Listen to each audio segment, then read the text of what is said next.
Hello and welcome to the Fridge Friends podcast. I'm your host, Jake Martin, and I'm super excited to announce we've got Gina Colda in the fridge. Hey. Yeah. Oh, do I need to bring this? You could bring it a little bit closer, but I turned the volume up real loud, so you don't have to do it like stand up where you're like on the mic. Okay. And I also have a suppressor thing on there, so if it gets too loud, it will just like lower it down. Yeah, I've used to do, like when I had several guests at a time, I would do separate microphones for everybody, and then that kind of becomes a nightmare. Oh. So I figured out a new way where I can have like that in the middle of the room and still pick up the whole room. Because that mic's actually like fucking 4 times better than the one in front of me. But Nice. Well, they both look really heavy duty, professional. yeah, sure. That's what I could do in my little garage show. So Gina Colda though is a stage name, right? Yes. And do you use that just for comedy, or like how do you come up with that whole thing? I heard you talk about it one time, and I was like, this seems really interesting, like the different personas and stuff like that. It's a loaded answer. I think it was like at this point, probably 7 or 8 years ago, and I was like going through a rough patch.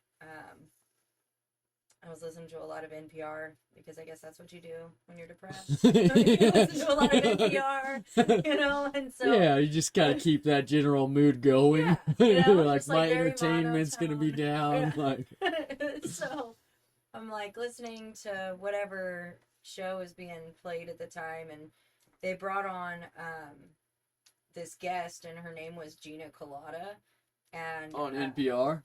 Yeah. Okay. And what's funny is, so like I had an ex a while back that used to say I looked like a Gina. Mm-hmm. And then when I heard that name, Gina Colda, I just thought it was hilarious. So I wrote it down, and I wrote it down the way I heard it. Uh-huh.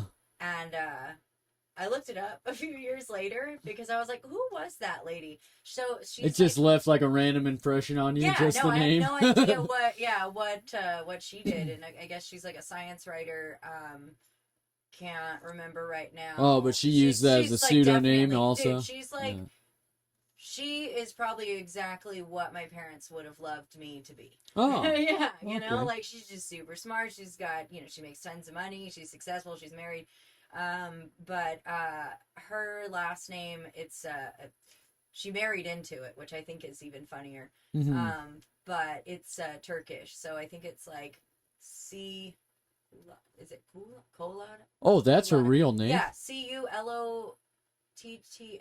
I think it's like that, and then I thought it was like a pseudonym. No, dude, that's legit, wild. Yeah, it's a legit name, but it's just not spelled the silly way that I spell it. And then I thought, obviously it sounds like pina colada, and I spelled Gina like Gina, or vagina, because like that's funny too. And then now my TikTok is nuts, and then the number 4, and Gina spelled Gina. Yeah. Because I think that also kind of has like a double meaning, like you're either nuts for me, or like, I don't know, maybe I'll just go and play the other side. I don't know, I'm already halfway fully there. Become the persona. There you I go. don't know. It's I don't know. I love Dick too much. Anyway. See, on the Gina thing, that's the only Gina like I can think of in my memory. Maybe I've met someone with that name, but it's from the 40-year-old virgin. Yeah. When he's like doing the speed dating thing, Yeah. she's like, "No, it's Gina." Like, when I thought about Gina Colada, but already that's really hard to say. Yeah. And it ruins the pina colada part. So, yeah, well, it makes you, because the pina colada, Gina Colada thing rhymes or like goes together in a cadence. Yeah. It makes you want to mispronounce colada if you do Gina, Oh, yeah. It's like naturally gonna come out wrong, and then we already have a hard time pronouncing everything on stage, especially when you like get nervous and shit. Yeah. Like, I've been trying a new bit. This week I did it for the first time Thursday, and it's like a whole. We only get 3 minutes usually at the open mics, and that's how long it is. So I'm like, all new thing, and I forgot some lines from it or whatever on Thursday, and then I was like, why do I always forget what I think are the funniest lines in my shit, And then I did it again last night for the Saturday late night open mic, and I forgot different lines and didn't forget those lines. It still like worked pretty good, but I'm like, what's going on with this thing? Because usually that's part of the way I like vet my jokes is like what when I get up there and start saying it, like what doesn't come out as part of the bit is like maybe the weaker part of the bit, especially if I keep doing that. Like if it's just not flowing with what I'm saying anyway, then I'm like, I'm not gonna like force myself to say some words that are like hard to say in a row or don't really make sense with each other, because eventually you want it to sound natural as opposed to like set up punch, which I have a hard time with that. Yeah, with the setup punch. Well, no, with like making comedy sound natural, like a story or like something just happened to you, or like not sounding like written and rehearsed, because I definitely lean into like the writing side of it. I do too. Yeah. And honestly, so practicing for yesterday for the comic of the month. Yeah. I felt like I was rehearsing for like a school recital or something. Like, I really did, which is pretty funny. You have the hairbrush in the mirror. And... Oh, dude, like, yeah, like 100%. Yeah. I actually have a microphone that I bought a while back, just so I could like sing karaoke in my house. Yeah. It's kind of shitty, but I just end up just holding it as a prop and like walking around my house. But that's good practice, though. Yeah. That's a lot better than like what a lot of people do to practice, where they'll just read something over and over again or listen to it over and again. I think like actually audibly doing it, and then what you're doing, like having the microphone and everything, and there's like no better way you could practice it besides in front of a group of people. Right. So yeah, the group thing is still, I'm noticing I just have performance anxiety. I think it's that whole like me versus them mentality, but yeah, I don't know. So basically I was up and down my stairs, like walking to my car, you know, like up and down from work and home, just reciting those lines. And I read something a while back that's actually, you know, the more places that you're trying to remember like a speech or something, the better you'll be at memorizing it. It's just because it's in different places instead of like the same place. Yeah, that makes sense, you know, because you're not just relating it with one thing, you know, where you're like, oh, here's my performance as always in front of the mirror or in the bedroom or whatever it is, or even doing the same mic and that's the only place you ever perform. Then you go to do a new thing and there's all these new variables and you're like, oh, I didn't practice it like this. But you get comfortable with it when you're like, oh, I do it when I'm like cooking breakfast, I do it when I'm brushing my teeth, I do it when I'm getting stuff out of my car. Then you could do it in any situation. And you get up on stage and then all the people are there and you're like, oh, this isn't like my practice. But it helps you remember it, and I think that's like half of it is remembering everything and being like smooth so it doesn't sound as like rehearsed, you know, because that's the hardest thing with using notes is that you can't make it not seem produced if they see you like read it and then like read the next line and then the next one, and then you kind of like fall into that cadence of it where like even if you forget some stuff when you're trying to just remember it all off the top, it's less obvious to the audience that it's like all a like conceived thing that you did, you know. Which I don't know, I feel like most people know that comedy isn't just like on the fly anyway, but there's that illusion to it. Yeah, I think that's what a lot of people think, is that it is just people talking in a microphone that just happen to be hilarious, you know? Like, and I mean, a lot of people are really good at riffing, I've noticed, though, here. So, one of these days, it'd be nice to get to that point. That's how I'd like to get better at that. Yeah. What was that? Bill Burr does it like that. Yeah. Like that's one of the things he had said is that the reason why his shows are always so unique is because he just has a couple ideas and then just knows to think about those ideas and then spin off those, and so it's never really quite the same set. Whereas I feel like Cat Williams has a lot, you know. Yeah, where it's like this and then this, or like George Carlin would write every single word and then like write the whole thing out by hand for an hour and a half monologue, That's basically. what I do. Yeah, That makes me feel so good. I pretty much do that too. I mean, I'll lose stuff here and there, but I I can't like just go up and do a whole set of like riff stuff. Like I've never done that. I've tried some different like techniques of getting better at that because I really want to get better at off the cuff stuff, and I'm like pretty good at coming up with like a joke or two based on the night or other comics or what's going on in the room or something, just to like mix it up a little bit. But a whole thing, I've never done that, and I'm like, maybe I should get more into that. That's why I'm excited to do that riff show. I'm like, aren't you doing that show? I've never done a. So fun. I love your picture. Yeah. Like look like King of the Hill. That's exactly what it was like. It looks like Mike Judge drew him. Or Yeah, dude. Whoever he has do those whoever, fucking you know what I mean. the cartoons for that show that he does different comics every time or whatever. Yeah. They always look cool, like in that same style and shit. Which I find is going away more and more that like the apps are doing all the art. Oh, the AI, dude. Yeah, I fuck with it. It's pretty cool, but it's like it all has the same like eerie look to it, and you can always tell like, oh, that was made by a computer. Right. Even if it's like just like make this person into like a electro person or whatever, you can tell the difference between that and like something that someone came up with. Like I don't know if it's the originality of it or what, but you can always kind of tell.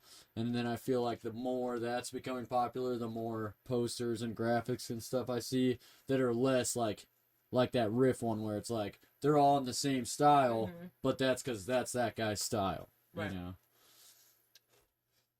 Which I'm a big fan of art, so the AI art app things, like I like playing with them, but it's also terrifying to me that it's like this. You could just tell it like draw this thing that would take me 15 hours, and then it does it in a minute, and you're like, that's not good enough. Do it again until you like the one it comes up with. Yeah, I mean some of the shit that I've seen from those AI apps, like I mean even like the videos and stuff. Like where it'll be a picture that kind of morphs and you know looks like some crazy acid trip or whatever. Yeah. I feel like doing something like that on your own would take a long time. Some of that I don't even know how you would do. I can't because I've never done it. You know, but there's so much. I mean, just even making reels, for instance, like me trying to make a reel on Instagram, dude. 3 hours for fucking like less than 3 minutes. You know what I mean? Like, and you're like, hopefully this one hits. Like, I fucking hope I get some likes. Like, please just validate me. Like, yeah, I made a still form video one time of like, my kid had like every edition of these like construction toys, like the cat tractors and excavators and forklifts and stuff. We got them like each one of them for Christmas, like every one in the set or whatever. And then I spent so long making this video of like I was using an app that takes still pictures and then makes it into a movie, like Robot Chicken style. So I would just like move the truck a little bit, take a picture, move the next truck, and cool. Yeah, it took me so long to make this little like 60-second video. And then now I'm like, the way that stuff's produced with the different like filters and AI apps and stuff, it's like I'll make something way better than that, way easier. Like you saw that one video that's like me and my daughter and we're singing that nursery rhyme song?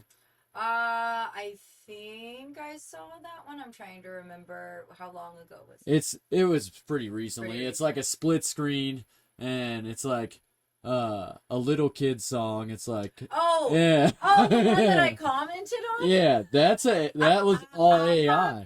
Yeah.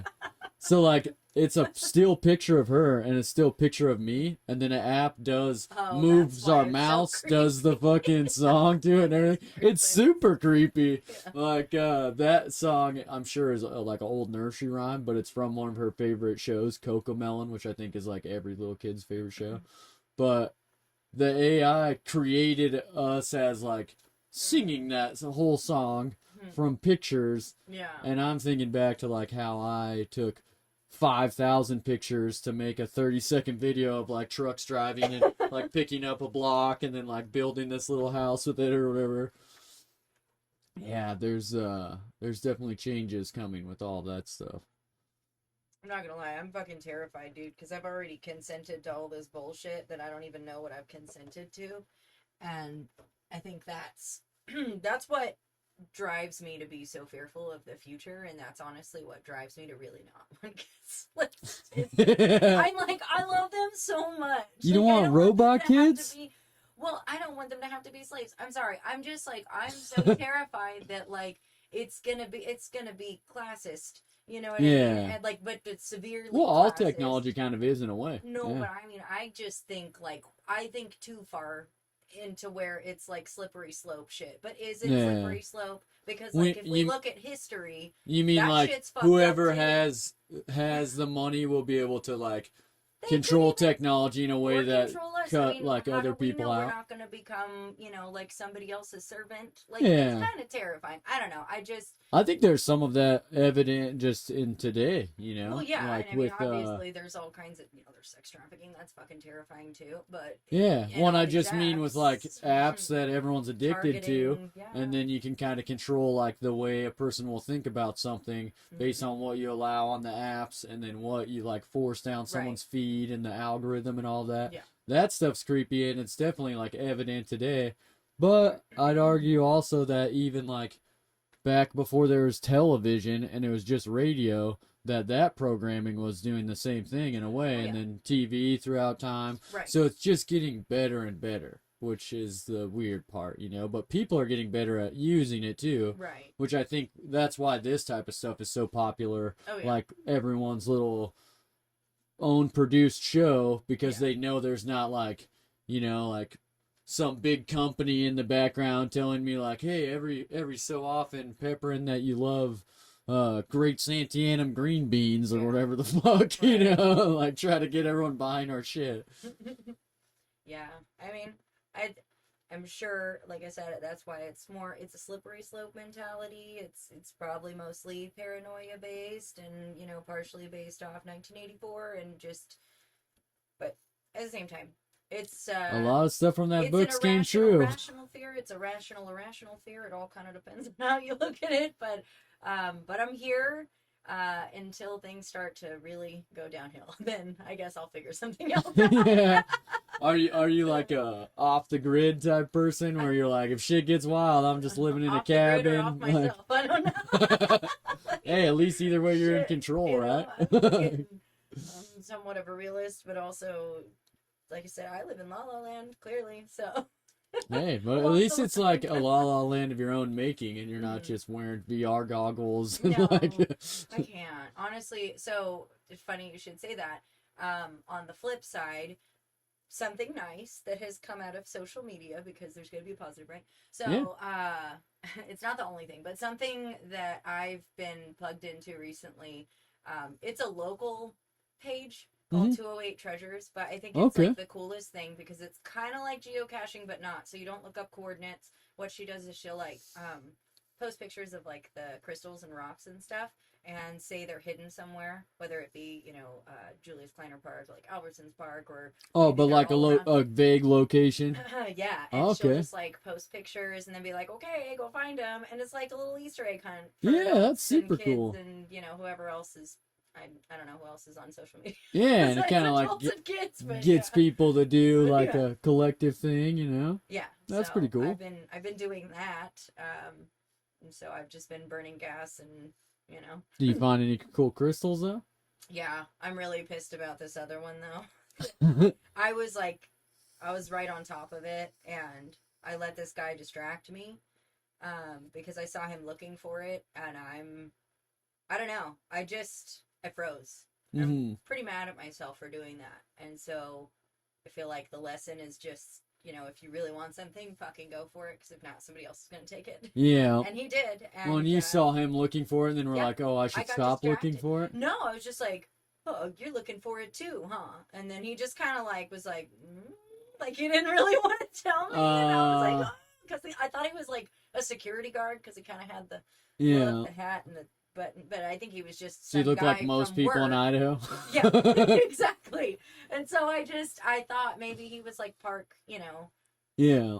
And as it turns out, he was looking for it. And also, had I looked at the post and actually really looked at the post and paid attention, I would have known exactly where to find that fucking crystal. And so this fucking guy just like a rock down, because they have those big boulders at Esther Simplot, you know, where that like slide is. Yeah, yeah. Concrete. I take my kids there all the time, actually. Oh, right on, yeah. Well, there may or may not be crystals over there, just check the Yeah. page. But Usually not in the winter.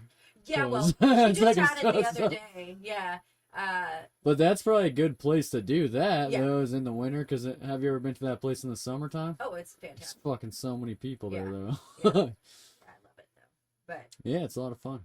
yeah. But anyway, so it's just giant crystal, and I missed out on it, and he let me hold it, and thought he was gonna give it to me, and he didn't. But that's okay. He didn't need to, you know. He shouldn't have. Yeah. I just was like really hoping. I'm like, please be nice. Oh, it's like big crystals? It was giant. Like this one, like legitimately, like the fucking girth on this thing, Oh, man. wow. Like you just Those things are so- spendy, too. I was just at a Yes, mineral dude, store like- with my son today. Yeah, And that's why I'm so mad about it, and that's why I'm talking about it now, because I can't get it off my head.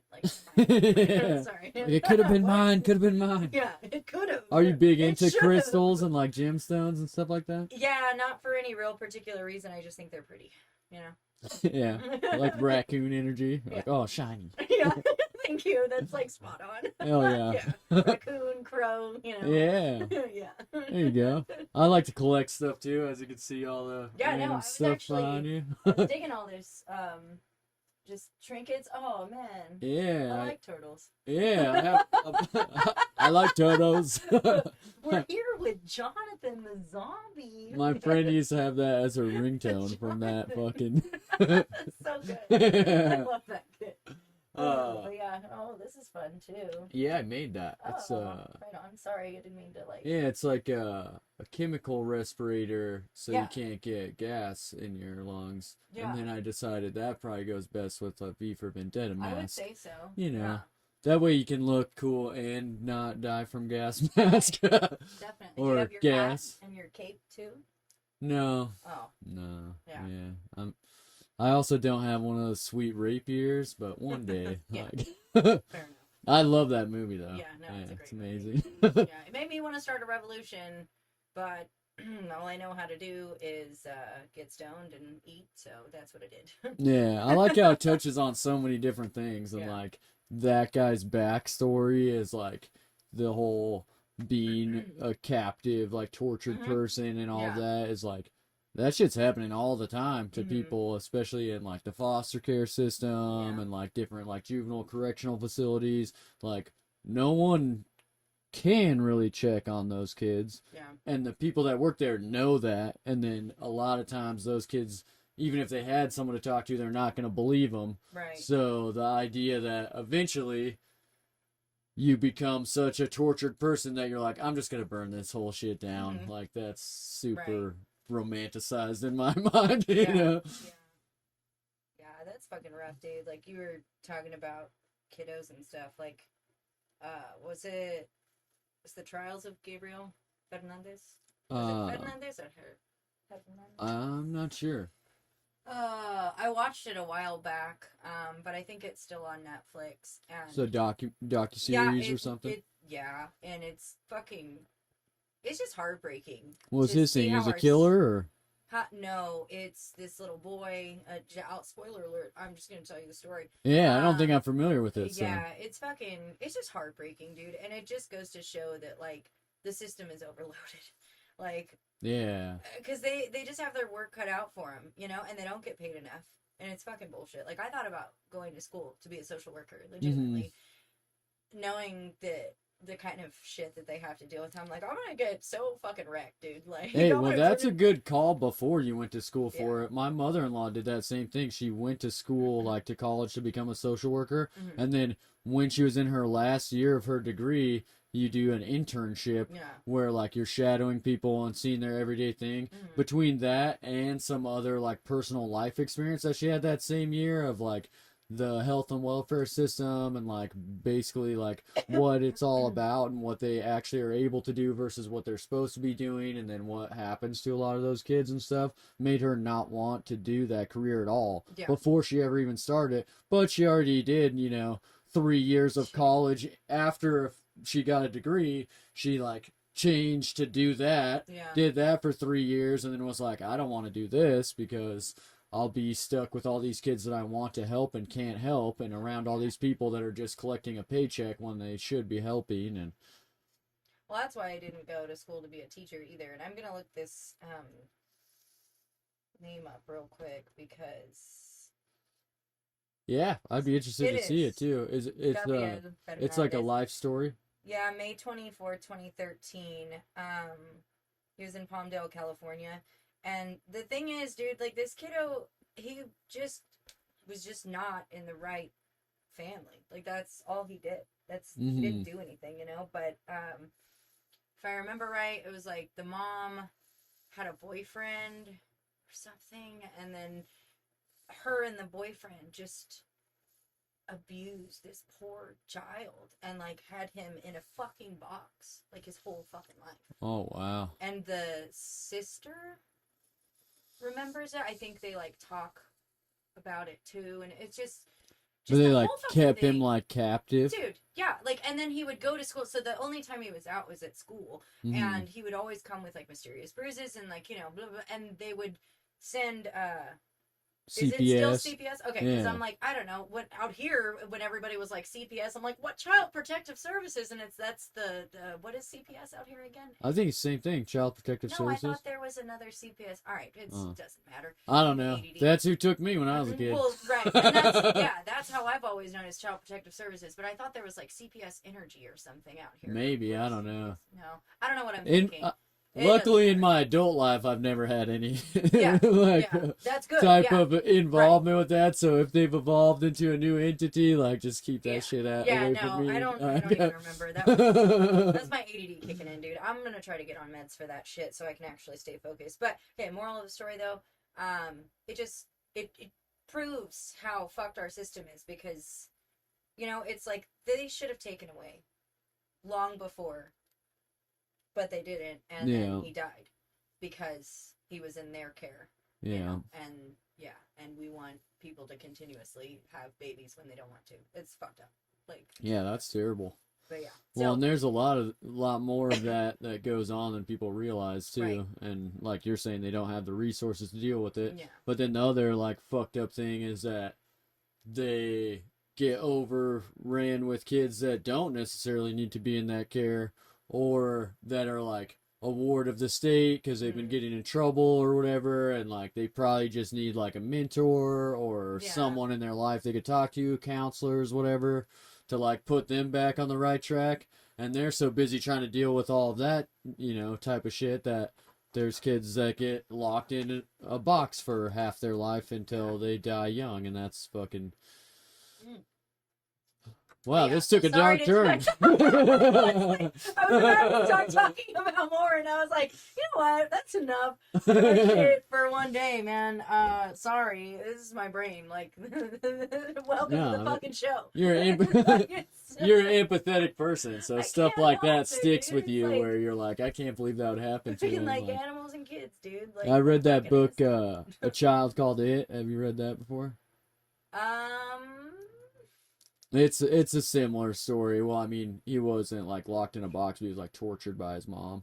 And like he was a little kid, and they would do all this crazy shit to him all the time. And it's like one of the more like graphic autobiographical type books. And then the author of that ended up making like a sequel to it after that book was successful, called A Man Named Dave. And it's about him like as an adult now that like he survived all that shit. But I know, reading that, like I know other people that read it and were like, he had to have been making that up. Like no one lives a life like that. That's like got to be dramatized and stuff. And I'm like, no, definitely not. Like you wouldn't believe the shit that people do to kids. Yeah. Like not everybody has people's best interests at heart, Oh no. Yeah. That's why I like comedy. Circling back, I like to see people happy. Yeah. And so that's why I'm in comedy now. Well, and before all of this, we were talking about how you were practicing for the Comic of the Month thing. Yeah. You got runner-up in Comic of the I did, Month. That's fucking super exciting. Thank you. And that means you get to do Comic of the Year, Yeah, which is a whole year away now for the next year thing. But that's even like almost an advantage to getting locked in the very first month of the year is you just saw Comic of the Year from last year, right. and you have a whole year to like really hone that in. Congrats to Greg Sisko for winning that, yeah. But Gina Colda, she's practicing, coming for that shit next year. No, Greg is much smarter than me. Or I don't remember what the right thing to say is there. He wins again. Yeah, Greg's super smart, especially as a writer. I actually just got his book. It's sitting over there. I haven't started reading it yet, though. I'm reading Tom Segura's book right now. Nice. Yes. Interesting. That's not in here. It's in my room because I'm reading I like it. how you have comedians getting coffee book. I didn't even realize that they had the book. I didn't either. Yeah. I got that as a gift for Christmas. Oh, nice. Yeah, my kids picked that out for me because they were like, "Oh, he's always going to do jokes," and they saw this book. Oh. It's super interesting because it's like it has a thing for every episode of that show that was made, and then it's kind of like a behind the scenes type thing of like different stuff that got cut out of the show and pictures and interview stuff. Like I've read quite a bit of it, but there's a lot to it, so I still haven't finished it. But it's one of those books that's not really like a novel where you have to read it beginning to end. And the very first like introduction part of it, Jerry Seinfeld's talking about how he first pitched that show to Starbucks to be like sponsored by Starbucks so that they would always go to a Starbucks and do it. So that way he wouldn't have to put any money into it and like go to like Netflix and have them like produce the show. He could put it on whatever network and just have like advertiser money from Starbucks for them being in the background or whatever.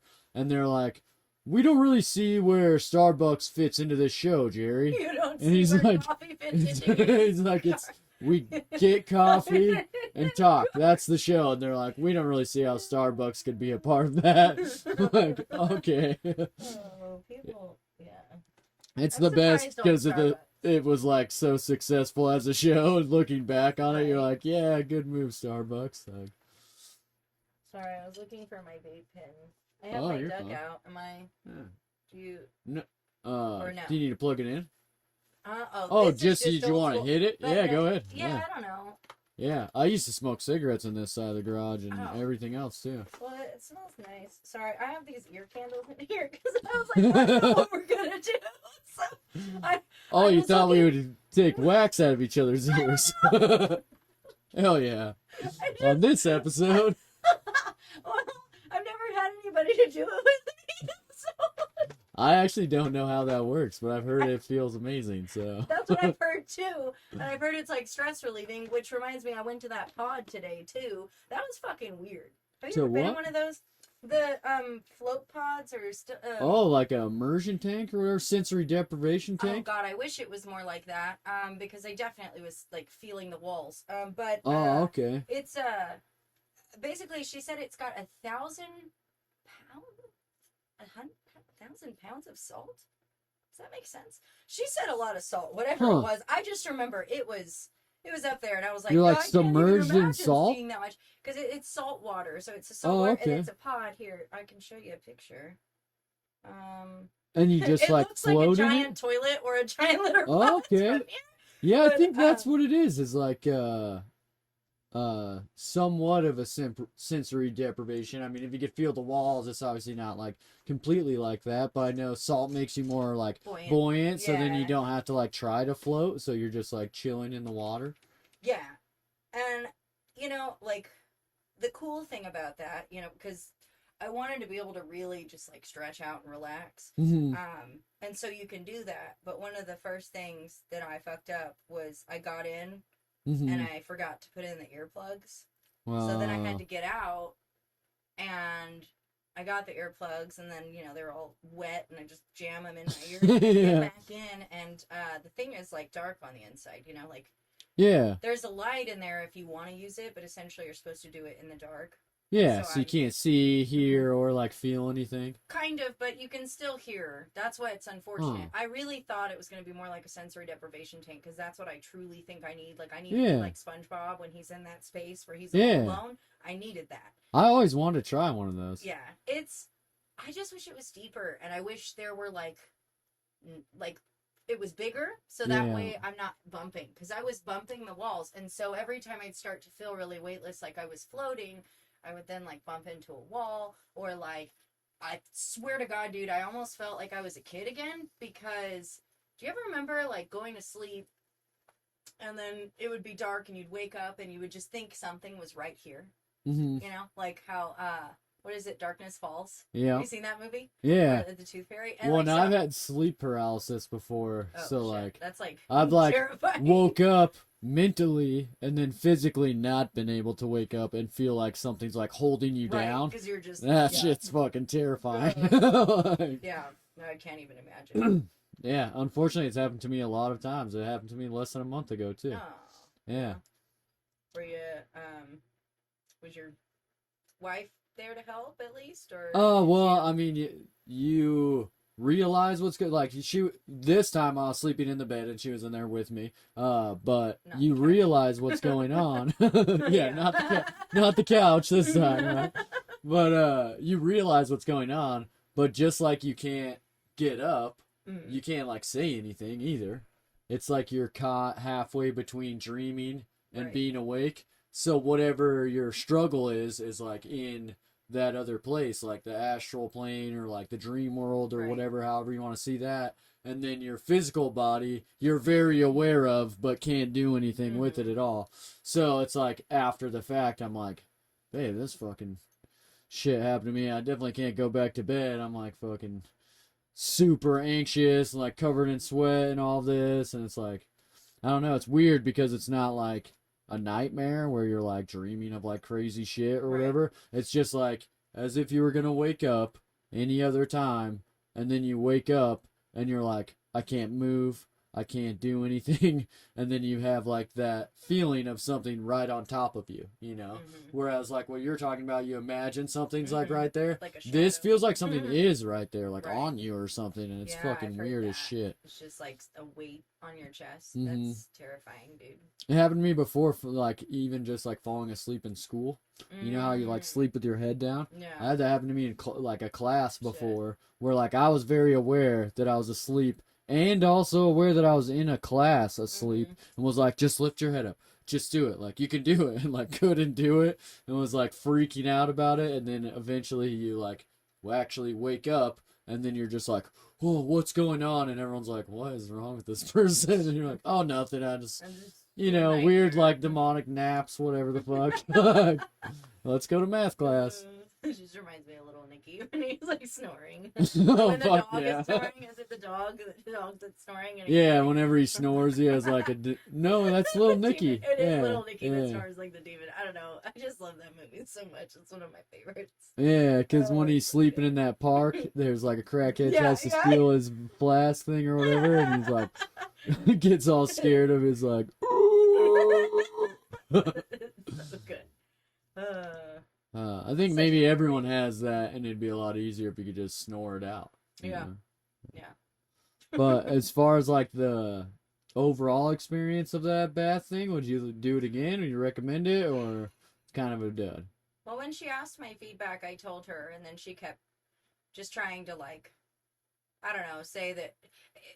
I don't feel like she was really trying to throw it back on me, but that's kind of how it felt, because she was just like, well, you know, your energy, when your energy's off, and I'm like, that's why I came here, because like my energy's off. Like, what do you think of here?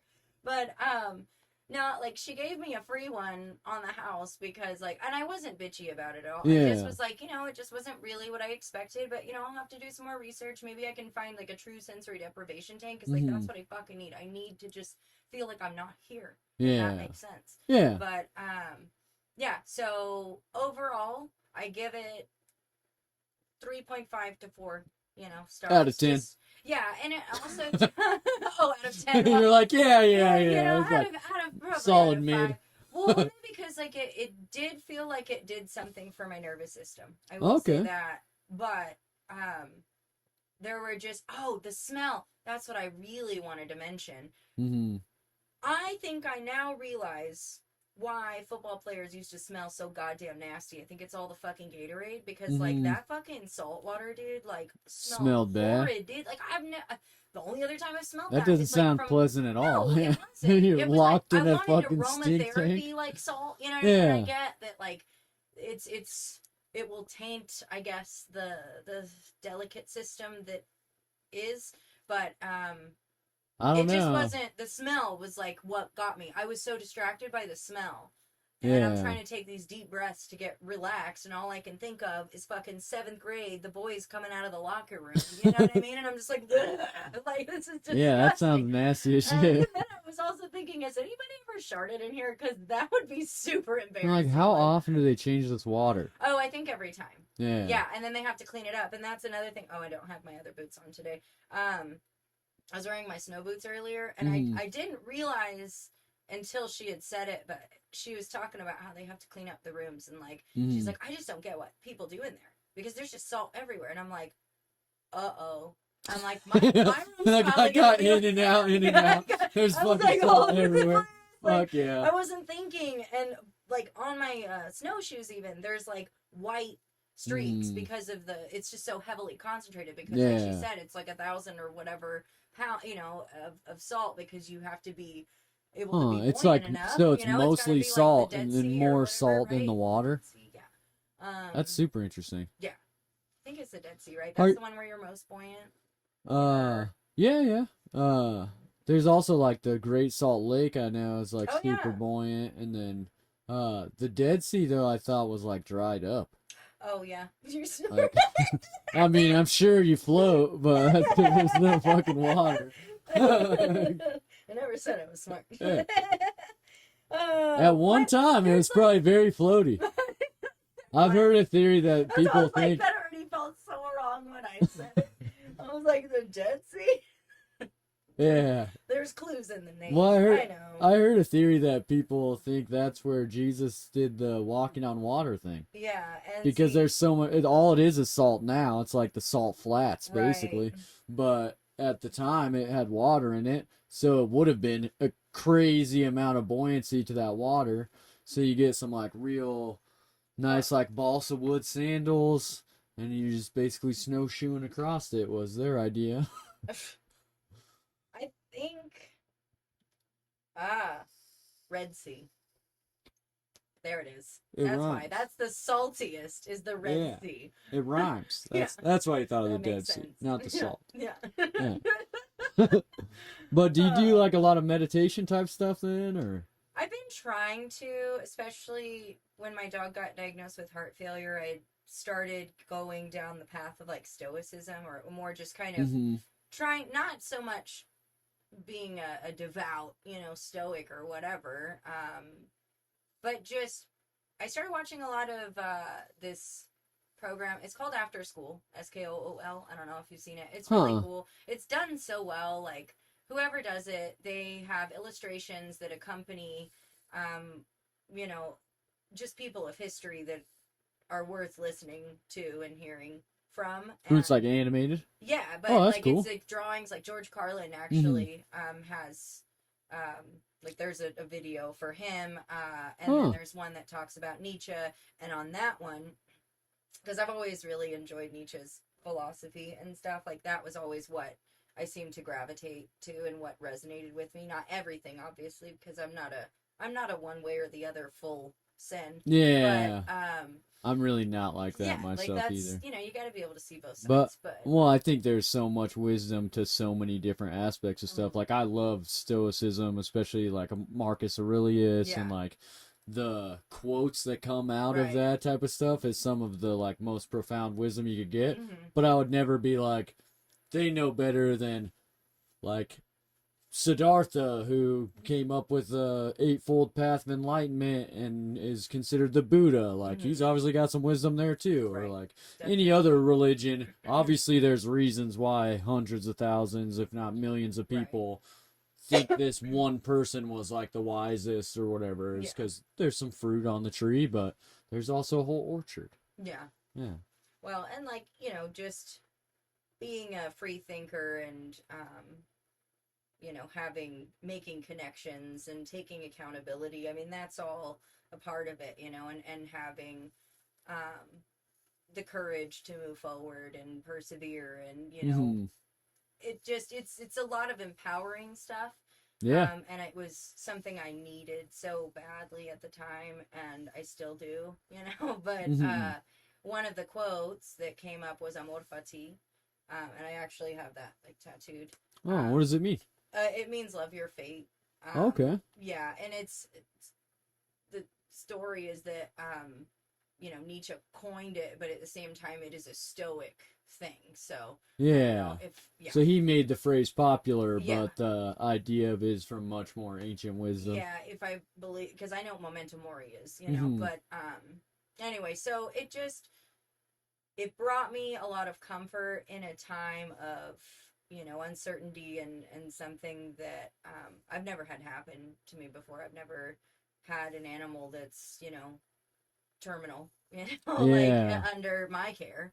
And so it was just heavy shit. And so stoicism, how did we get on the topic of stoicism? Oh, because I was asking you if you were like into meditating and meditation and stuff like that. Yeah, and so I've been doing that. I should honestly be doing more stoic, you know, type readings and stuff, but I'm kind of high level when it comes to a lot of things. I'm like, okay, I got the cliff notes. Like, I feel like people that are real like high energy and ADD and stuff like that and have a hard time like just shutting the thoughts down a little bit have the worst time with meditation. So that's why I was wondering if maybe, you know, like going to the sensory deprivation thing, if you're hoping that would help like slow things down to get like a little time of meditation. And I do I've started meditating when I was a really young kid because my mom's really big into like, she's a Wiccan priestess, but she's also into like Eastern religions and stuff like that. And so she taught us about meditation when we were little kids. And there's so many different ways to do that I feel like sometimes people's idea of like, this is how you like slow down and get like your thoughts to leave your mind to where you can just sit in silence and have a moment, a break or whatever, you know, is not necessarily going to be the same for everybody. And I know a couple different techniques that seem to help with people who have a really hard time just sitting to do a meditation or trying to like do breathing techniques or whatever, and that doesn't work for them. Like, have you ever heard of HTZ frequencies? Oh, yeah.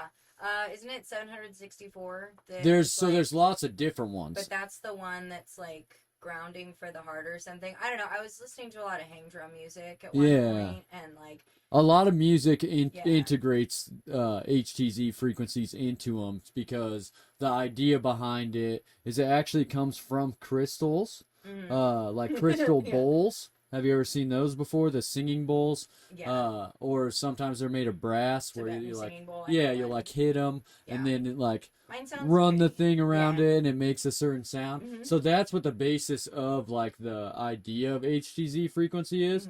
But with technology, you could isolate every single sound wave. Right. So you could do like how you were saying, what was like 624 hertz is the one you said? 764 is what it was. 764. I can't remember. Yeah, there's tons of different ones, but for instance, you could isolate just that one tone and then pump that tone out, and it's supposed to align chakras in some people's beliefs, or it just like brings your focus to that same sound wave, that one constant sound.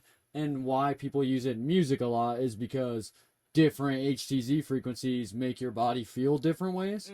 And some of it's calming, some of it's energetic, some of it's grounding, some of it is like releases energy maybe in like a more like angry way, or however it connects with you, it also connects with everybody that same way. So when you put it into a song of like every so often it has this frequency in it, then people will dance to that song more, or they'll like chill to that song more, or whatever. But there's also like specific channels and meditation and stuff that you can go to where it'll just play like either the same one the whole time, or have like meditation music that has HTZ in it, or you can have like chronological frequencies where it starts at one and then it goes to another one and goes to another one, where like the idea of like thinking of your breath or like counting is all meant to do that same thing, like slow your mind down so that you can have like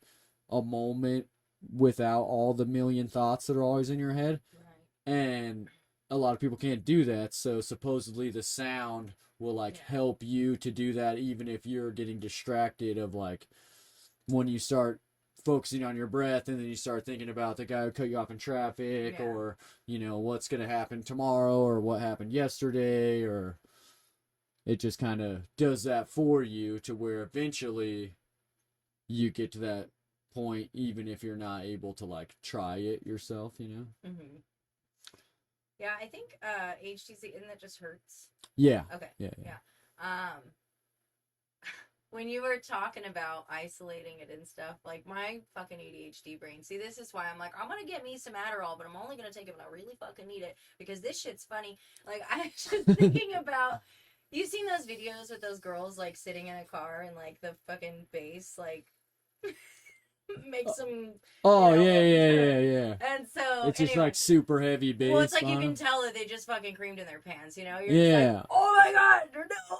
Yeah, it's the same reason like, why so many ladies like to ride on motorcycles. Yeah. And but you got horse girls. Well, but no, like the trucks with like the big bass, dude. Yeah, like, those, yeah. Like, or some intense vibrations. Oh, yeah. Like, you can see it in their faces. It rattles everything. Yeah, exactly. That's what I'm saying. Like, they legitimately, you can see it in their fucking face. Like, oh shit, like she just Yeah. But anyway. There's probably a frequency for that where it's like, hey, try this sound out. I was thinking about doing it with, you know, the frequency that you were talking about that would just like relax you, and I'm like, that just sounds like that's the way to full send it, you know. Yeah. I need to get me somebody with one of those trucks with like the big bass and isolate, you know, whatever frequency that I need, and then just get in that car and just fucking let it go, let loose, you know. Oh, yeah. That's what I fucking need right now. Like, I'm so fucking stressed. Yeah. I'm so stressed out. Well, but I do yoga at the gym before I do free weights, and so that at least... Yoga's super good for you. Yeah. I used to do yoga a lot, and like I barely do it now, but Yeah. I feel like I should do it more because it makes you feel way better. And like, just like meditation, there's lots of different kinds of yoga. And I remember one specific kind that I was doing like every morning that's a mixture of like the breath work thing that you do with meditation and yoga. It's called Hatha yoga. And that shit, like, if you do it in the morning, just like similar to like if you work out in the morning, you feel better throughout the day, but in a more calming way. Like, every time I'd do that, I'd have a better day. I'd feel better, like, physically, mentally. I'd be like more organized and like just feel better. But of course, our mind as our enemy is like, you know, you don't have time for that shit, or oh, we're not going to do that today, maybe tomorrow. And then it's been like, you know, weeks or whatever, and then you do it once, and then you like don't stick with the habit. And Oh yeah, it's all the distractions. We live in a very distracting world. Oh yeah. Oh, maybe one of these days we can figure it out. But whew, it's kind of cold in here again. Thinking about putting on my coat, but then I don't know. That's the frigid fridge. Frigid fridge. It's actually way too hot in the summertime, so I I'll believe replace that. this fireplace with an air conditioner There you because it looks cool in here, but it is just a garage. Was this the hand you were practicing on, or? I actually just drew this with like pencils, markers and Sharpies and pens and stuff. Right on. Yeah. No, I did all my tattoo practicing on myself because I make rational decisions. Yeah. I get that. I'm really good at making rational decisions. Yeah, I have Yeah, tattoos exhibit. all over my legs that I did upside down on myself when I had little to no experience with tattooing at all. That's good. Yeah. My first tattoo was done in my living room by a guy who claimed to have done. He claimed to have did the tattoo that was on his stomach. Mind you, it was a sublime sun, and it was done very well. Oh. Shading and all. Was it around the belly button? It was right there. Hell yeah. Yeah. And or actually right above. I'm sorry, it was right above. But anyway, so he's like covered in tattoos, and I was working on the west side of San Antonio and working at the La Fiesta, and he comes up, and I'm just like, oh, I like your tattoos, you know, and stupid. I was like 17, and he's like, oh yeah, I did them myself, and I was like, oh, and I was like, you do tattoos? And he's like, yeah. He's like, check it out, and then like he shows me like it's Sublime Sun, and I'm like, that is great. And then I just like flash back to like 7th grade when I made this really cool Sublime Sun that like had a brad and it like fucking spun, and I was like so proud of it. So anyways, I was like, this is fate. And so I was like, can I, you know, can you do great work? Like, could I? And he's like, yeah, like, and we exchanged numbers, and he ends up coming over to my house, and I wanted like cheetah spots like ripping through because like I had just gotten out of high school and I was like all into oi punk, and I was like, yeah. Like, I'm gonna get me hell yeah. And he did them. He did not have them ripping through, which is nice. He did leave scar tissue.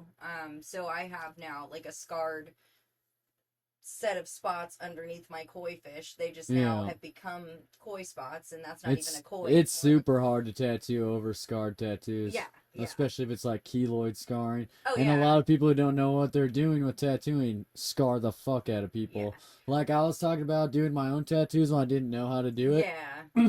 I have a super scarred tattoo on my rib cage because I thought it was a good idea to tattoo my own fucking rib cage, which doesn't make any sense to anyone who like knows how to tattoo. You have to stretch the skin. Yeah. So if I have to have one arm here while I'm looking in the mirror to see what I'm tattooing, there's no stretching of the skin. I was just hammering it, and that's like super malleable skin because you have to like move, obviously. Yeah. I'm like, and I can't even. It's awful. And it's one of those that if I covered it up, you'd see right through it because it's all keloid scarred out. But I don't know. I'm not one for like cover up tattoos really, because I feel like even if it's the dumbest shit ever and it looks bad, that was a point in your life where you were like, I want to get cheetah spots. You know, I feel them. I don't forget they're there. I also remember that like it was yesterday. Like, it's just crazy. Fucking came in. I was on a Valium, and I was like, let's do it. And like, he fucking tattoos me. And I just remember going, I love it. Like, it's so bad. And I'm like, I love it. And I was just like showing everybody at work, and like people were like, yeah, it's real cool. And I'm just like, yeah. So stupid, dude. And just like, I just well, don't that's ever being stop. 17. No, you that's know. being me. Like, I did that last week. Yeah, I got tiger stripes. I did, yeah. I went to go get third holes because I fucked up my second holes because my second holes were uneven, and now I'm probably gonna go get on your holes. ears. Oh shit. So I keep reminding myself, I'm like, look at Steve-O. He's fine. Yeah. I mean, the only thing is, like, obviously he trashed his voice, and that scares me because I am afraid that that's the path that I'm going to go down, because that whole LPR thing that I was talking about. Yeah, you were talking about that. Fucking freaky. But, yeah, dude, I just feel like a walking piece of trash sometimes, but also art, so... Yeah. I don't know, maybe... Well, and a lot of times trashy stuff can be art. I mean, look at this fucking painting. Thank you for comparing me to that one. No. Out of all the things in this fucking place. It's trashy. That's what I was trying to say. Okay. I kind of meant to do it like that, you know? That's the idea. Me too. Yeah, I definitely meant to come out looking like trash. I think when I tattooed my legs, I knew it wasn't going to be a work of art, but I was still like, this is art that I'm doing. And then I'm like... Sure. Yeah, it's trashy art. Yeah, well... You can embrace that, too, especially if you're into oi punk. Like, that's the whole idea behind that shit, you know? Yeah, no, just no fucks given, you know? Yeah. Yeah, because my body really is just a vessel anyway, isn't it?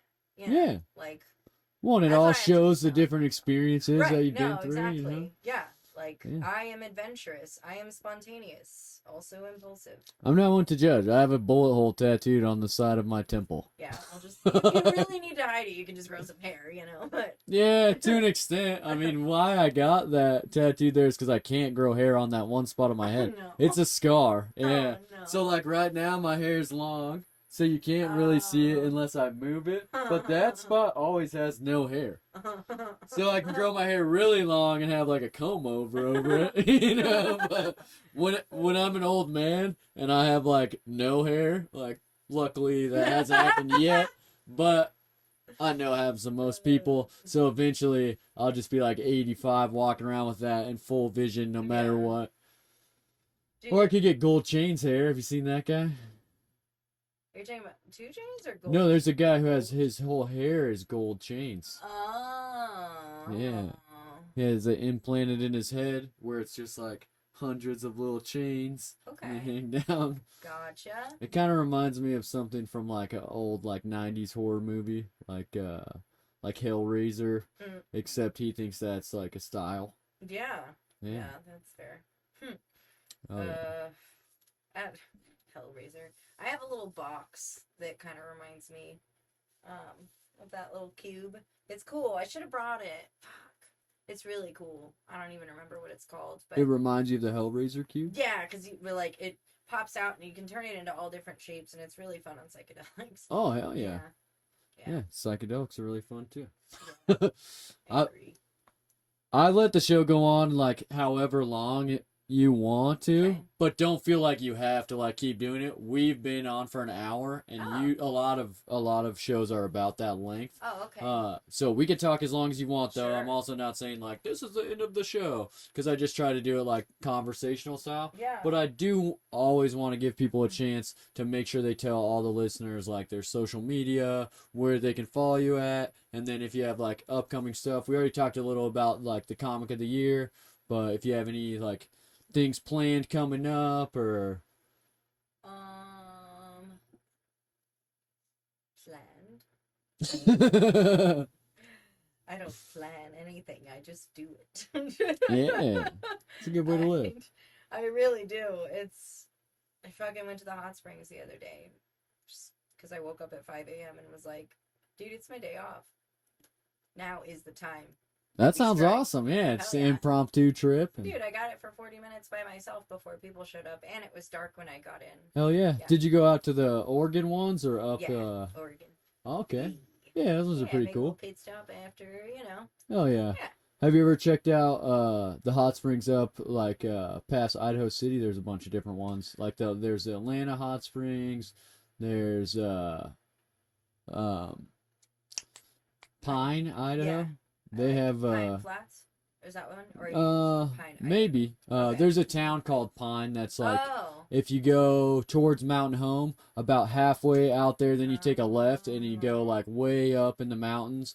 But they have a series of hot springs. They have like some pools that go where there's like the river is flowing right through them, so there's like varying degrees of hotness. One of them's like so hot you can't get in, and then one of them like has the river going right into it, so it's cold. And then there's like everything in between, and then you could also like get hot and then jump in the cold ass river, which is super fun. And they have a weird ass one that's just like the natural hot water coming out of the side of a thing into a swimming pool that's just like in the middle of nowhere. That one does sound legit. Like if that's the one I'm thinking of, it's like super deep. It's deep as shit. It's like a full-size swimming pool that someone put in the woods to catch all of that water. Right, and then you can empty it. Yeah. And oh man. That's another thing I was thinking. Oh man, it's just going dark again though. No, I won't do it. I won't do it. Hey, I always let people talk about whatever they want. That's why when you were talking about the kid in the box, I was like, let me hear more. Yeah. Oh no. No, you're totally fine. No, my brain. I just thought of Kids Bob. I thought of Man in the Box. Oh, no, maybe you have a viral video on your hands. Oh no.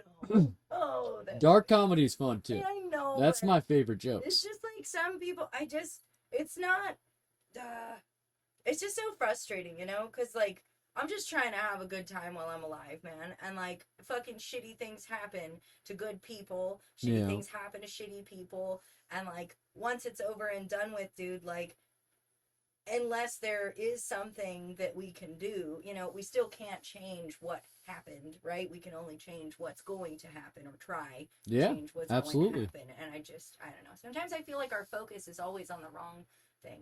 Sometimes always. That, yeah. There's a good saying that has to deal with, like, the idea of thinking of, like, what happened to you or what's going to happen to you, is that people that always focus on the past and what has happened to them are depressed. And people that always focus on the future and what's going to happen are anxious and have anxiety. And, like, it's cliche to be like, live in the now. Right. But that's the only time, like, you have the best time is when whatever you're doing right then has all of your complete attention. Like right now. Yeah. The stoic thing. Yeah. Stoicism is really big about being here and being now. You know? A lot of Eastern philosophies are big into that too. And have you ever read the book? I don't know why I even say it like that. It's the only book that you can't read the book, which sounds like a riddle, but the book kind of is. It's called Be Here Now. Okay. By Ram Dass. Oh, yeah. Yeah, and so it's a book, but it doesn't have, like, words where you could just, like, read through it or whatever. You there's, like, different pictures and mudras and different stuff in it. But he was super big into that same philosophy of, like, just, like, whatever the moment has, that's what you focus on. And then, because like you said, you can't control what has happened to you. And then to an extent, you can't control what's going to happen to you. You can set a trajectory and have goals and, like, all these different things. But really, your future is out of your hands to an extent, you know, and your past definitely is. It's already happened. Can't do anything about it. Might as well move on.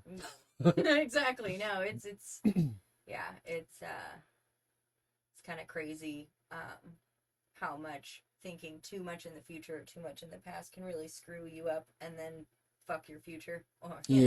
But well, and a lot of times, like, I know personally, I had, like, kind of a fucked up childhood, and for a while, I was a really angry person, and I was, like, acting out all the time. I was always getting in trouble, and, like, I did a shit ton of drugs all the time. I used to be a really big alcoholic, and, like, I never stopped for long enough to think about why I was that type of person, you know, where, like, I would, like, freak out on random people that I didn't fucking know. Yeah, I know that, like, feeling.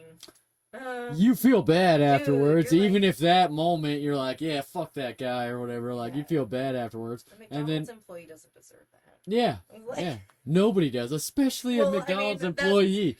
I'm like, everybody else can go fuck themselves except McDonald's. No, they get it. They get it a lot though. Yeah, and it's like, because it's easy, because people don't. Yeah, well, and they're generally the type of person who's there at their job and not going to do anything about it because they're trying to keep their job, you know? Sure. And I don't know. I feel like a lot of times when you don't, like, let things go or realize, like, that shit is in the past type of thing, then you end up carrying it around with you because you've never dealt with it, and then acting all these different ways or doing all this different shit that you're basically lying to yourself about why you're doing all that shit. It's like, oh, it's because I'm upset about this or I'm depressed about this, when if you find some other outlet or some way to, like, work on that stuff yourself, then you're like, oh, maybe I don't have to, like, be pissed all the time or like be an asshole to people. Somebody was just fucking texting me today about a wild story that happened to him last night. I'm not even really go into it on the show, but somebody would, like, acted out violently towards them. Oh, shit. And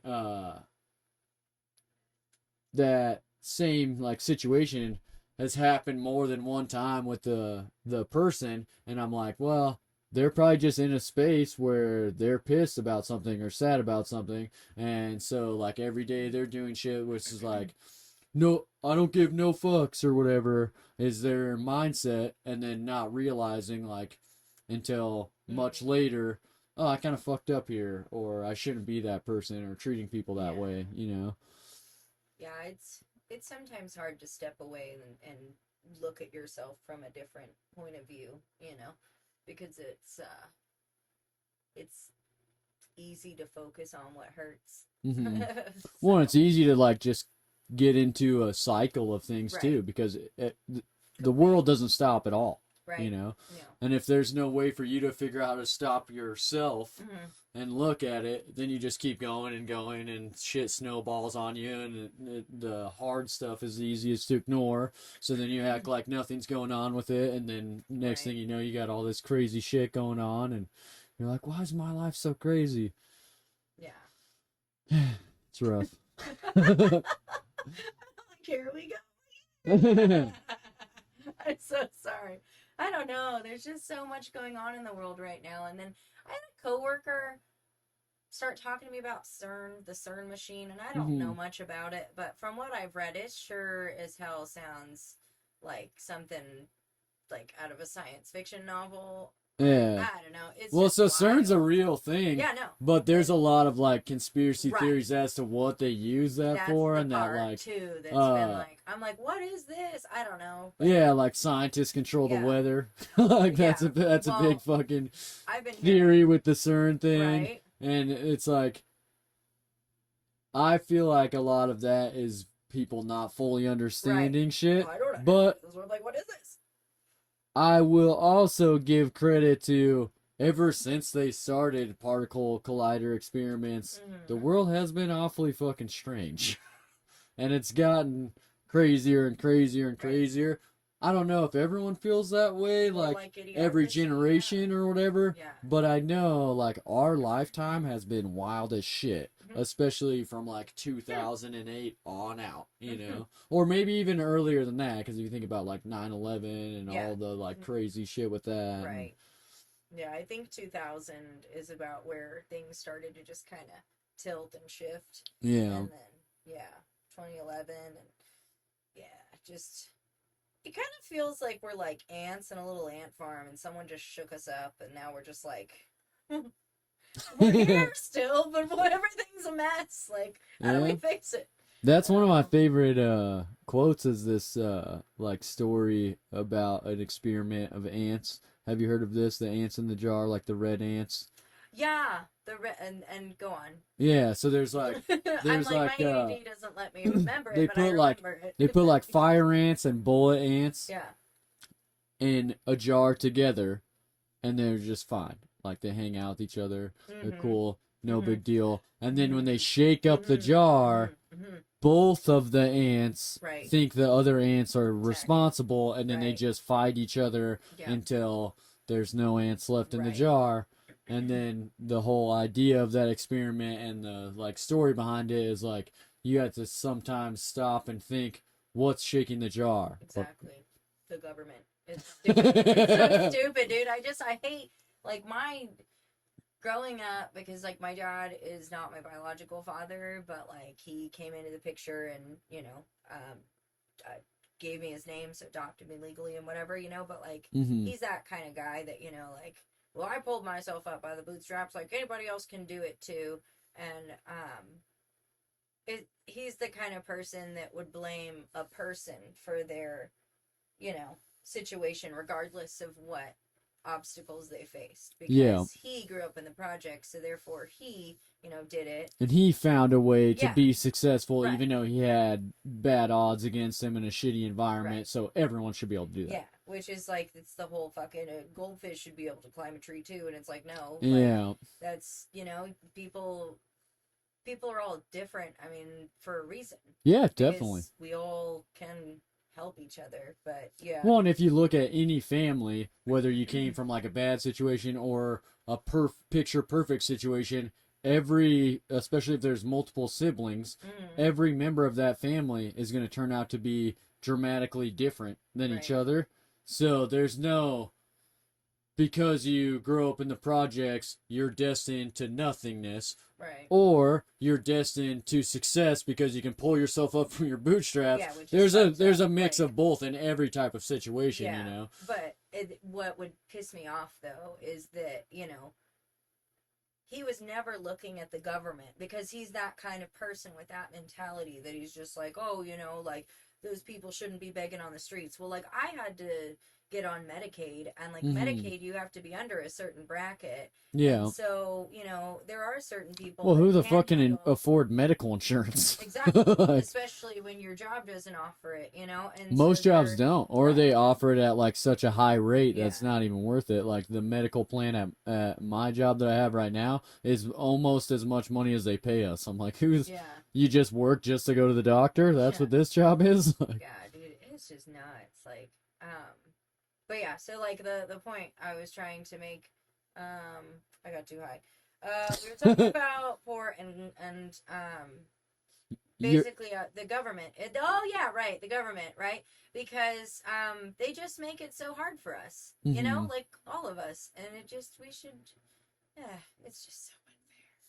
I think that there's a lot of elitism, Mm-hmm. especially in the government, because you have these people who are supposed to be public servants, but then they make money from all these private parties and lobbyists and stuff. So then, even if they went into politics with the best like interest at heart, which no politician does that, let's be honest. No, but say they did, eventually the money and the options that are provided for them change them in a way where they no longer care. If they ever did, they no longer care about the people, even if they work their way up from the projects. Yeah. They're not in that anymore. No. And then they have that mentality of, well, I did this, right. so you could do it. And then the more separated they become from like what the reality of society is, the less they seem to care about the reality of society, because now they're part of this small percentage of society that has freedoms that most people in the world don't have.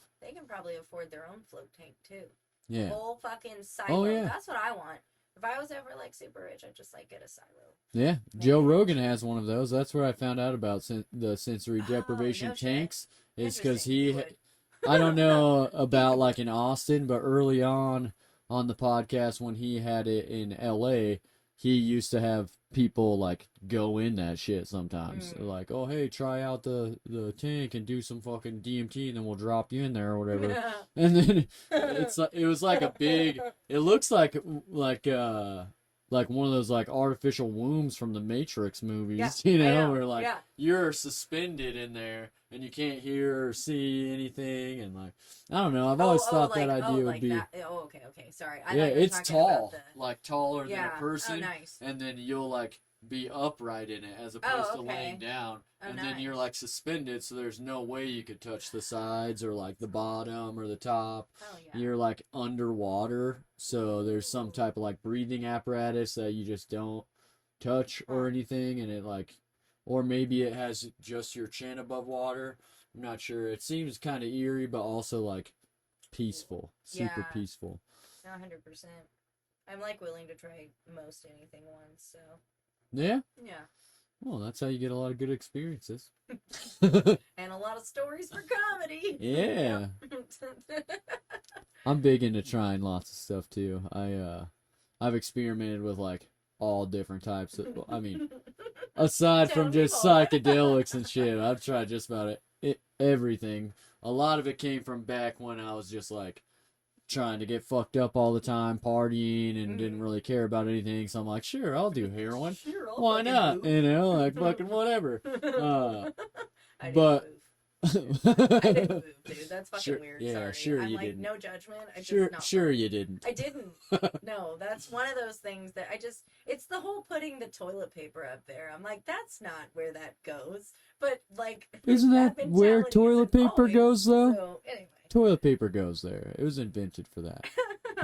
It's just the whole weird putting it in there, like, and just leaving it. I think that's the part. It's like that doesn't stay there. That's pretty weird. Is what it is. Like, anyway, I don't know. So yeah, you booped? No. Are you lying? No, I'm not lying. Okay. I've tried a lot of drugs. I haven't tried a lot of ways of doing them where I'm like, hey, you know, the nose is getting boring. Let's let's try some other holes. It's kind of like, you know, like when it comes to people who shoot up when their like veins like get blown out or whatever. I think, you know, like when you get deviated septum. Mm-hmm. Doesn't that kind of make it harder? I mean, I have a deviated. I'm sure, yeah. Oh my fuck. Yeah. Deviated septum. I have like one, and it still works, but or is it the coke hole thing? I don't know. I heard about a coke hole from the Cramps. Huh. Yeah, Sheena's in a goth gang. It's a good song. Hmm. She had a coke hole in her nose, like Oh. the Snakes of Giza. I don't know. Huh. Yeah, I haven't heard of the Yeah. coke hole concept. I was always terrified Maybe, to get yeah. a coke hole, though. Like, That's probably what they're referencing, though, is like a deviated septum that's just growing and growing from like continually Right. doing cocaine. You know, that makes sense. It's kind of terrifying. Yeah, I don't know if I ever like We're got. again. Why is this even happening? Oh well.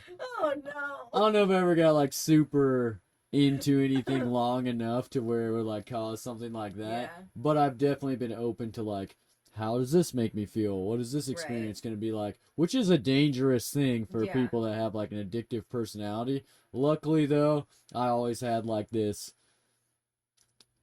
outline thing of like what I didn't want to be, and a lot of that I saw from my parents and from other drug addicts and stuff, that I'm like, well, you can't do this, or like these drugs, you could try them, but if you're doing that every day, it's going to be a very short period of time before you're not the person that you were before you start doing this. And like, I don't know that that helped me stay away from like harder drugs, because I would always be like, oh yeah, I'll try this, but I'm not gonna like go back to that again, or like, I don't know. I'm always up for an experience, but if that experience is an everyday thing, then it's not this. You're not getting the same thing out of it. It's more like a maintenance high, you know. Yeah.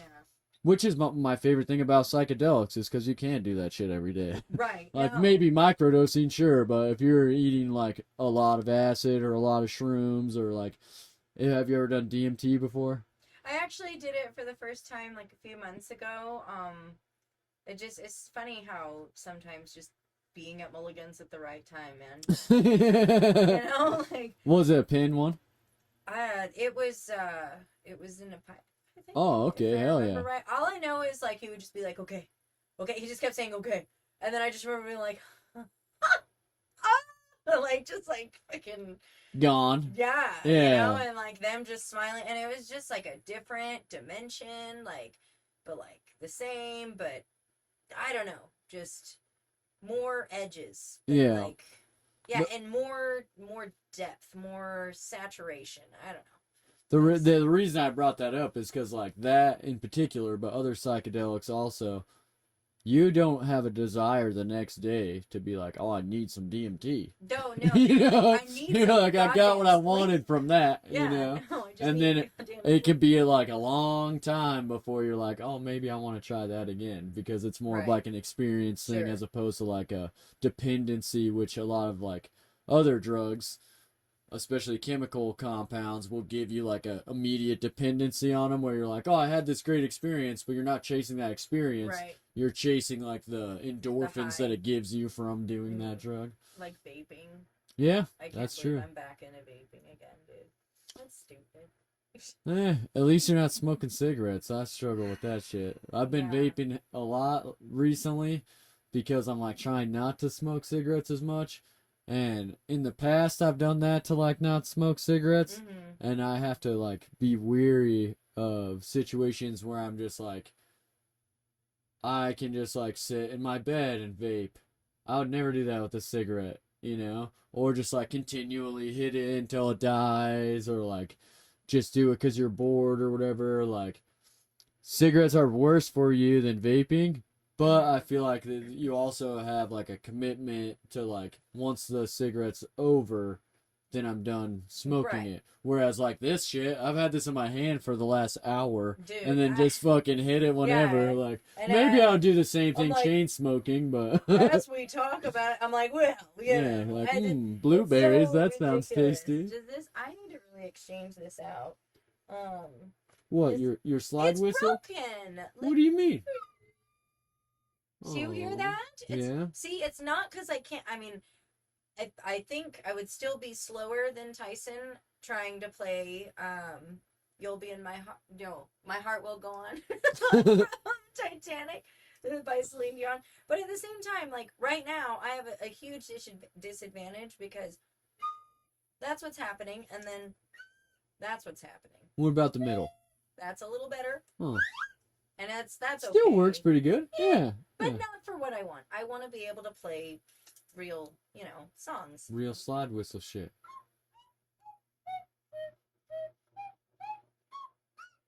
See, it sounds like maybe the drama thing in the middle got fucked up on. Oh yeah, it's the little ball because Tyson was like jiggling his and like at the game night and his was like making this weird like sound and like mine doesn't do that. Oh. Yeah, it doesn't. It just. You're gonna have to hit up Dan and be like, look, you gave me a bunk slide whistle. How am I supposed to be a part of the slide whistle gang without a? Oh, it's making a little clicking. Oh no, his didn't click. It just made like a. Anyway. Oh, it sounded like a turkey. What am I doing? Like, I fucking want that one. You just shake it, it starts making all this crazy sounds. Dude, this is the thing though. Like this, I have to be in comedy because of how much I embarrass myself. It just works better this way. Yeah. That wasn't planned. It's really not. It just happened, and so. But this outfit was planned. I really wanted to come looking more like something out of Fraggle Rock because I love Fraggle. Well, I just love the Muppets. I love like Jim Henson things. I don't know. That's where Fraggle Rock's super cool. I remember that from like growing up as a kid, and then I even know now it's like no one watches like PBS anymore or whatever. I still like have my kids watch Sesame Street and stuff like that. Dude, I just miss our Sesame Street. It was just so hip. It was so cool. Yeah. You know? Like, I don't know. It just, I feel like that was a good time. It was just a good time. Ren and Stimpy, too. Yeah. Yeah. I feel like a lot of things as a kid, though, like, they seem different as an adult. Yeah, like Ren and Stimpy is so raunchy. Oh, yeah, for sure. Man. And my then, grandma used to watch even cartoons that aren't like that. Yeah. When you watch them as an adult, you're like, oh, I don't remember this fucking Rocko's part. You know, like, yeah. That's a good one, too. Yeah. Man, I haven't seen that show in forever. Carlos Rocky was like the first comedy show I saw. Mm-hmm. And I haven't really seen a lot. As many, really, I've seen more concerts, way more concerts. But I saw Tosh one time, and that was just weird because it almost felt like he was just doing Tosh.0, but like on the stage.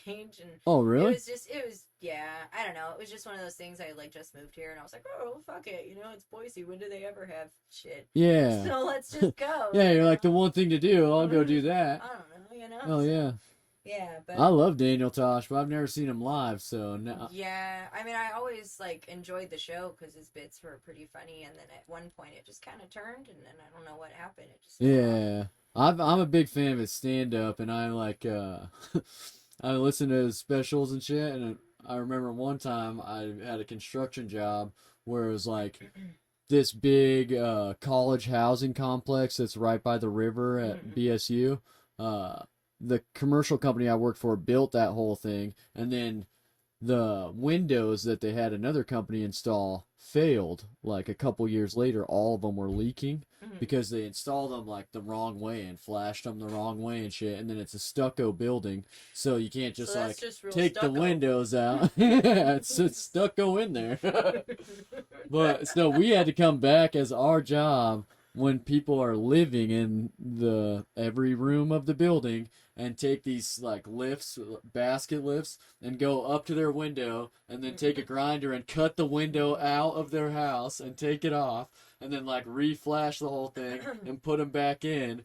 And like we listen to comedy specials every fucking day because they're just like in the basket and have a little Bluetooth speaker. Music gets repetitive after a while. Right. I love comedy, so I started listening to comedy specials. Never a problem. The one day I listened to Daniel Tosh's stand-up in the basket, they had more than one person call the office and complain about, like, the content of it. And then we weren't allowed to have music anymore for the rest of the fucking job. Yeah, dude. Comedy is not everybody's cup of tea.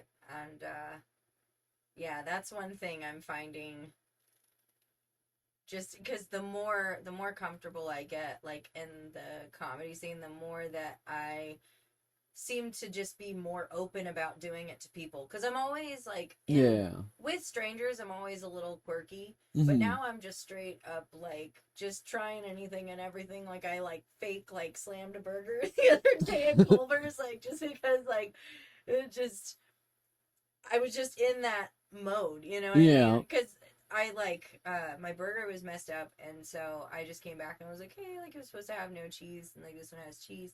She's like, okay, we'll get it remade, and I was like, thanks, and I was like, tried to act all like nonchalant, like, what do I do with this one, you know? Because like I'm like free food, like the Yeah. raccoon in me is just like stoked, you know? Because Oh I'll yeah. save it You're for like putting later. it in your purse. Yeah. And she's like, well, we can't really do anything with it, so you can do whatever you want. And I was just like, okay. And like, I was like, kidding. You know, like, You're just she kidding. took it well, but like, then like, at work, this lady called in, and she was trying to ask me like all these sales questions, and I'm a sales consultant, so like I Mhm. don't. It's not that I couldn't look this shit up. It's just that I don't get paid. I don't get trained. So like I'm gonna do what I need to try to get you into the building, which is Mhm. my job, and then from there it's the salesman's job to really Yeah. close you.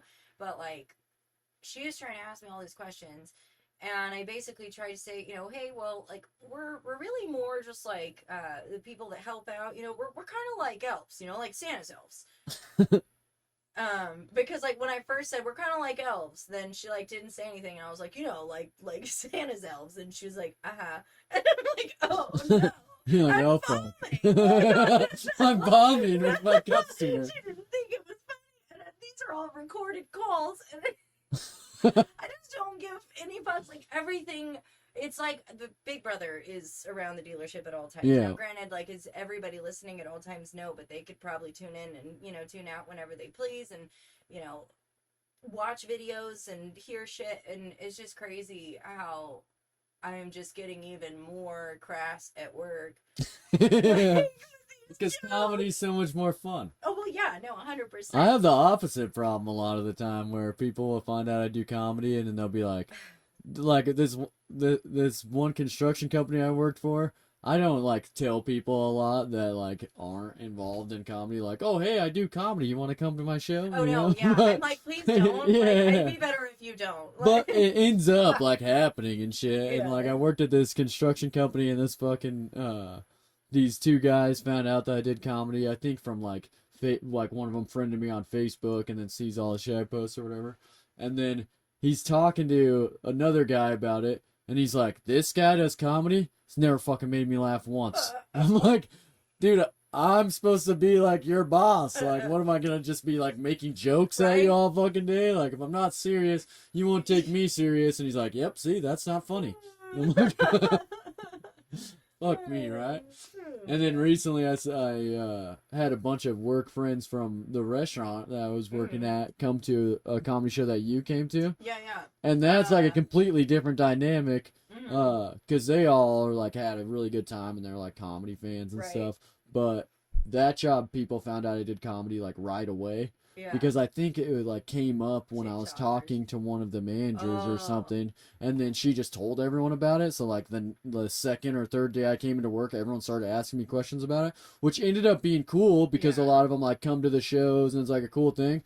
But I also get that like, hey, funny guy, tell me a joke, or like, Right. how come you're not being funny? And I'm like, Yeah. because I'm trying to remember everybody's fucking order right now. Like, this is not comedy time where I just entertain you. I'm like doing the same thing as you. How come you never make me laugh? Like, That's what you should start doing. Just, you want a burger?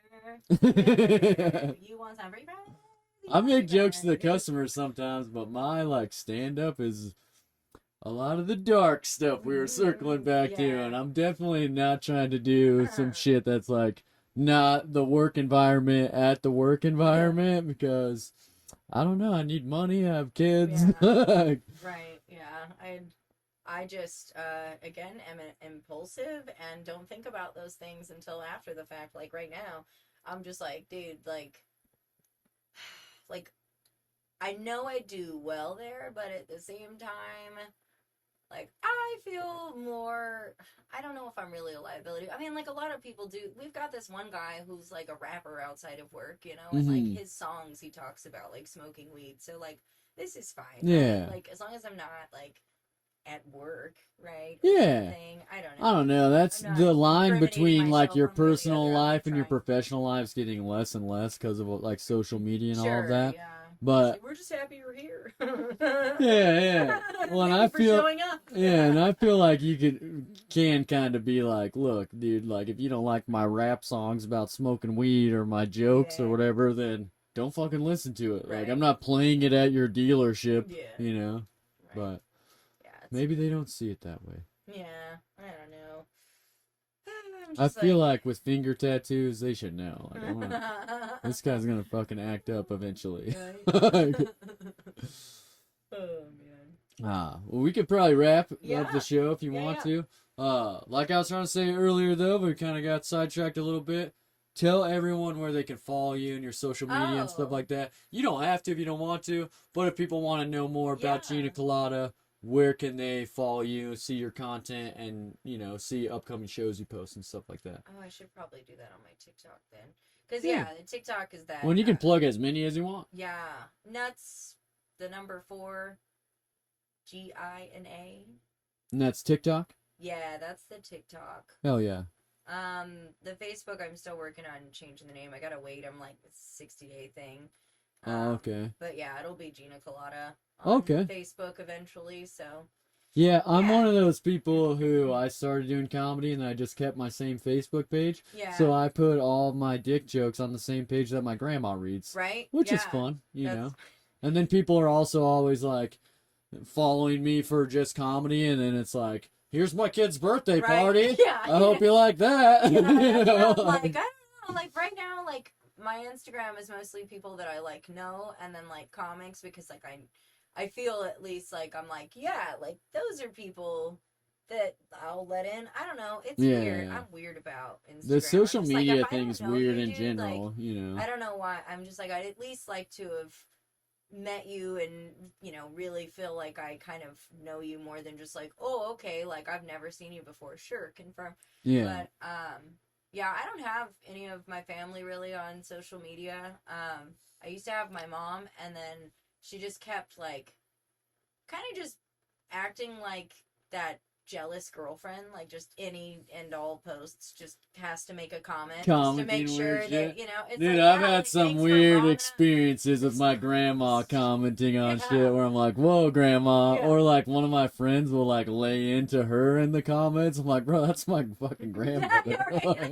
Yeah, I'm like, say that to any other like internet troll and like she might be acting that way, but like fucking come on. And she's like my grandmother. God, that was always so awkward seeing stuff like that on social media. Because the Facebook, I deleted it, the one that I had that was my personal. Yeah. So then I just restarted this one to like do comedy, and I was trying to just submit this stupid audition. Like I don't know. I was like, fuck it. I'm just trying to have this mentality. Like if you want to try it, then like try it. What's the worst that's gonna happen? Yeah, when you kind of have to do social media with the comedy thing to like be able to like grow a fan base and all that stuff. And like I started talking to different bookers about doing out of state shows and just different, like even if you apply for like most festivals, they want like an EPK, right? Which is like electronic personal portfolio type thing, where,